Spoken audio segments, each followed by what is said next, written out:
Olá pessoal, Prof. Johnny aqui mais uma vez e hoje a gente começa a falar então de um período que revolucionou não só a história da arte, mas a parte científica, literária, enfim.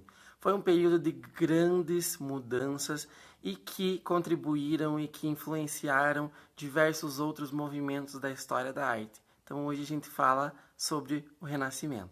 Então, o nome renascimento, ele vem da palavra renascer. Mas espera lá, o que renasceu? Muitos teóricos colocam que o renascimento seria um renascer da cultura greco-romana. Mas isso é uma forma muito simples de você falar sobre o renascimento, porque o renascimento ele não só renasceu a cultura greco-romana, digamos que ele renasce, ele floresce, ele dá frutos e ainda semeia. O renascimento é mais ou menos isso. Ele é um movimento muito amplo e que vai modificar para sempre a história da arte, como eu já disse, e vários outros campos do conhecimento. Então, ele vai surgir inicialmente na Itália e depois, com o passar do tempo, ele vai se desenvolvendo para os arredores e por toda a Europa. Então, para que a gente possa entender o contexto histórico do Renascimento, a gente precisa voltar para a Idade Média. Então, a Idade Média, a vida toda, ela era centrada em Deus, na fé. Então, ela era teocentrista. Deus era o centro do pensamento e tudo era explicado e respondido por meio da Bíblia e da fé. A fé governava e os ensinamentos bíblicos eram as explicações para tudo. Já o Renascimento, a vida vai ser centrada no homem, então chamado antropocentrismo. O homem era o centro de tudo, o centro do universo. Tudo era pautado e respondido a partir do raciocínio lógico, do pensamento. Então, nesse período, o homem vai dominar várias áreas do conhecimento. Ele não vai ficar preso e restrito só a uma área do conhecimento. Nós vamos ter muitos artistas que vão ser artistas, cientistas, filósofos, teóricos, escritores, enfim. Eles vão ser muitas coisas, eles não vão ficar presos apenas a eu sou artista e vou ser só pintor e pronto. Não, eles vão ser muitas outras coisas. Então, as áreas do conhecimento vão ser muito amplificadas, porque as pessoas vão se dedicar a muitas formas de conhecimento. Tá? Por exemplo, algumas inovações que surgiram nesse período. O Galileu vai inventar o telescópio nesse período, vai defender a ideia de que a Terra girava em torno do Sol. Tá? Também vai ter a invenção da prensa móvel com Gutenberg, que era um alemão, e ele vai revolucionar completamente então, a produção de livros, o acesso ao conhecimento e essa disseminação das ideias, dos ideais do Renascimento. Então isso vai ser muito importante. E nós podemos dividir o Renascimento então em três importantes fases: o Trecento, o Quattrocento e o Cinquecento.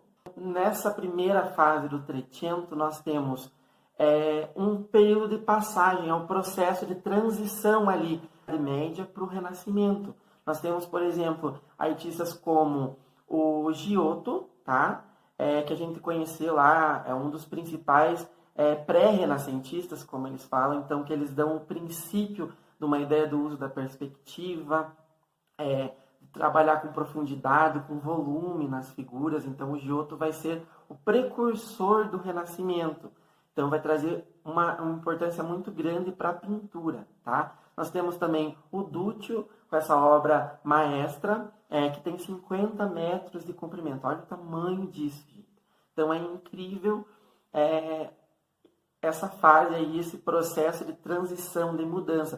No Quattrocento, então, é o que marca totalmente assim, a cisão, acabou, digamos, essa influência tão grande da Idade Média, tá? Então, no período do Quattrocento, nós temos Masaccio, que é um artista então, que vai pintar usando a profundidade. Ele é chamado de um artista que quebrou a parede, porque ele vai trabalhar com a profundidade e vai dar a ideia de que aquela pintura realmente é uma escultura. Ele vai relacionar escultura, pintura, arquitetura na sua pintura. Então ele vai trabalhar com uma profundidade grande, principalmente nessa obra da Trindade, tá? Então ele vai trazer essa profundidade, nos dando a sensação de que aquilo é uma arquitetura, mas é apenas uma pintura. E outro artista importante dessa fase do Quattrocento é o Sandro Botticelli, que nós temos várias obras, como por exemplo o Nascimento de Vênus, a Primavera. Então essas obras super importantes e que já vão quebrar com aquela ideia de uma representação religiosa. Aqui o Sandro Botticelli já vai trazer um retorno das obras com temáticas mitológicas, que a partir daí eles vão passar a estudar o corpo humano, a representar figuras mitológicas, então, para estudo do corpo humano. O artista vai ser um pouco mais livre nesse período. E aí, no período 500, nós temos grandes e importantes artistas também, mas os que mais vão se destacar, então, são o Leonardo da Vinci, um grande pintor, físico teórico, enfim, ele vai cientista, arquiteto. O Da Vinci era 1001 utilidades. E nós temos também o Michelangelo, que era pintor, escultor, e que realizava, então, as suas obras com uma maestria gigantesca. Então, como a gente tem, por exemplo, o teto da Capela Sistina, a escultura do Davi, enfim. Michelangelo também foi um artista super completo. E aí, então, claro que nós temos muitos outros artistas, mas a gente vai se ater a alguns mais importantes dentro desse processo. Então, na fase do Trecento, nós temos a parte onde o artista começa a modificar a sua pintura, mas ainda com influência da Idade Média, mas ele passa a modificar a sua pintura. No Quattrocento, o artista ele já vai ter uma quebra com essa questão da religião, já não vai ter tanta influência mais. E no 500 vai ser o ápice. Então, as melhores produções dessa fase nós vamos ter aí no 500, onde o artista já vai ter bebido dessa fonte e já vai, digamos assim, ter aprofundado tudo aquilo das partes científicas, enfim, para sua obra ficar cada vez mais rica em detalhes e numa qualidade que se aproximasse daquilo que eram os ideais do Renascimento. Eles vão investigar muito a natureza nesse período, tentar entender como que os ecossistemas funcionavam, enfim. Eles vão trazer, então, uma investigação profunda sobre tudo o que existia e que tudo isso deveria e poderia ser explicado por meio da ciência. A arte, nesse período, ela não tinha o intuito de representar ou de imitar a natureza, não. Aqui os artistas eles queriam tornar mais belo em harmonia. Então, as obras elas não deveriam ser representadas como elas eram, as figuras, as pessoas, não. Mas tornar elas ainda mais belas em harmonia com tudo aquilo que existia. Então aqui nós vamos ter muitas obras de arte que vão ser idealizadas, assim como nós vimos lá das esculturas gregas, um ideal de beleza. A arquitetura, então, você tinha um anseio de criar coisas mais coerentes, arquiteturas que tivessem espaços coerentes, funcionalidade e que, assim, em relação com o pensamento da época, tá? Então, a matemática vai ser muito importante aqui nesse processo da arquitetura, tá? E eles queriam superar a arquitetura gótica. Um grande arquiteto que nós vamos ter nesse período é o Filippo Brunelleschi. Ele era, então, um arquiteto super importante. Ele nasceu em 1377 e faleceu em 1446.